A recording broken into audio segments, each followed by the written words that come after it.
So what the fuck is this movie about? What does he do? Okay. I actually gave a brief summary on Goathead Gumbo, because also Robin Hood's a teabagger. If you watch the movie closely enough. But So it's a porn? different. The other kind. The other teabag. Alright. So basically, the movie is they're coming back from the Crusades and they're in France. Okay. And the king dies. Well, but first the king comes out and asks Robin Hood, randomly enough, if God likes the Crusades or something, and Robin Hood says no because of this massacre. So they put him in the stocks. So he decides, okay, fuck this, I'm done with the king as soon as I get out of the stocks.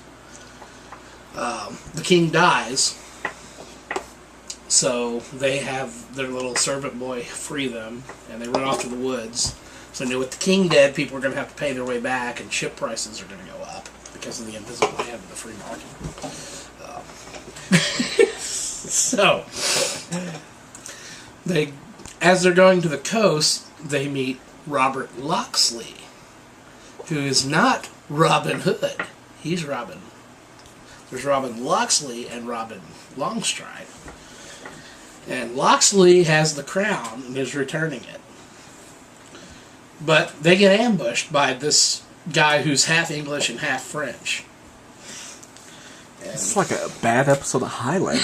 So, he ambushes them, kills them all, and Robin and his men, rob the corpses and pretend to be knights, and pretend to be Locksley and his men bringing back the crown. They return the crown, King John becomes king, or Prince John becomes king. And then, as Locksley was dying, he asked Robin Hood to take his sword back to his father. So apparently he left and his father hates him or whatever. But the sword says something about rise and lions becomes lambs or something, which reminds Robin of something, but he doesn't know what. Ooh, secret! So he decides to take the sword back. So after returning the crown, they go to Nottingham, where they find that Maid Marian is like Robert Locksley's widow. And return the sword to Robert Locksley's father. And then he's like, well, when I die, she's going to lose the farm because she's not married, and there's an inheritance tax or something, I'm sure. And so you pretend to be my son, and everything will be The cool. only theft is identity theft, so apparently. I didn't realize. The white-collar crime. There is a third theft. There's corpse looting, identity theft.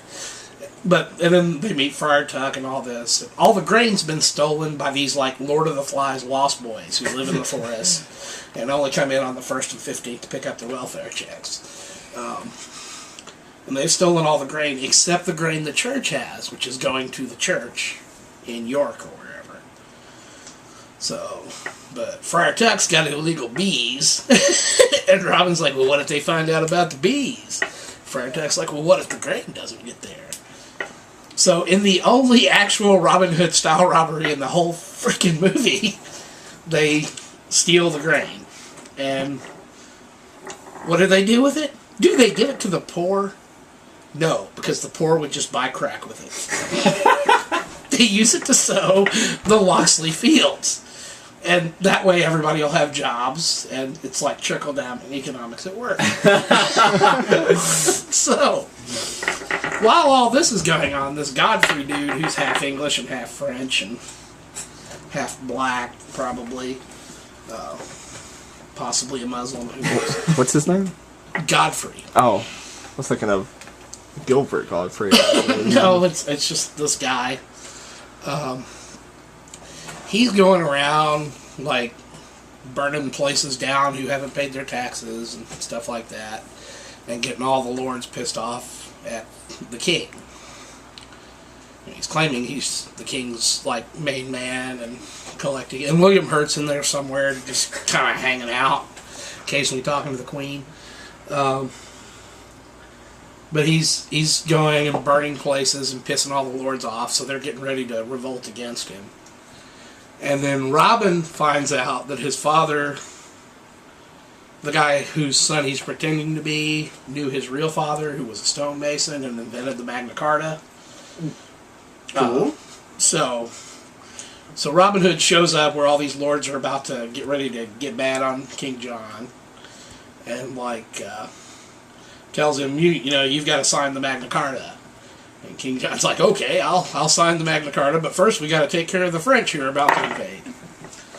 And then they get to the French who are attacking Dover, because if you're going to attack England, you need to go where the high cliffs are to land your fleet. Definitely. And there are, I swear to God, I thought they were going to do the Normandy invasion from Saving Private Ryan. Because they got the boats and the, drawbridges let down on them, and all these guys with spears and shit are running out into the That's water. Getting by arrows. Yeah, getting because all the arrows flying With a random guy in a mecha it suit. really looks like that's what they were going for, but they didn't have enough time to do it for an hour. And then they all go and yay King, yay England, let's kick the French's ass. And in the middle of the battle, Maid Marian shows up with the Lost Boys, who none of them have had any speaking roles. We don't know why they suddenly decided to follow Maid Marian to go fight the French. They just have, because that's convenient and gets them all together, I guess. Wait. Aren't maids supposed to be maids? Yeah, And they don't call her widows? Maid Marian. Oh, okay. They just call her Marian. Marian. Okay. Just everything else ever about Robin Hood, that kind of like everything else about Robin Hood had things about him, I don't know, Being robbing, Robin Hood. living in the forest. These little things that this apparently aren't important. This is Robin Hood if he was a white-collar criminal. Pretty much. And so Not a the gritty French reboot. run away, and it's all good. And they're like, okay, King John, sign the Magna Carta now. And he burns it instead and says, oh, I'm King John, I'm not signing the Magna Carta. Fuck you, Robin Hood. And also, Robin Hood's an outlaw. And then that's where you see the scene from the trailer that actually looks like a Robin Hood movie. And And then apparently after that, they all go live in the forest with the Lost Boys. Oh. Okay. cue credits. Yeah. Wow. That's amazing. I no longer need to see this movie. He just described it. You didn't need to see this Yeah. movie anyway. I kind of knew I didn't to begin with. Yeah. But people didn't believe me. They were like, no, Oh, I totally gonna knew go it was, see it. I knew it was going to be awful. No, it's not gonna... I just didn't realize it was going to be that. It wasn't awful. If you go in and I'm going to go see a movie about guys killing each other with swords a lot, it ain't bad. But if you're like, I'm gonna go watch Robin Hood. If you're like, I'm going to go watch Robin Hood, you're in for a Kind of like if bad day. I'm gonna go watch an action flick with no sense, just brutal action. Yeah. X-Men Origins Wolverine is an alright movie. Exactly. No, it's not.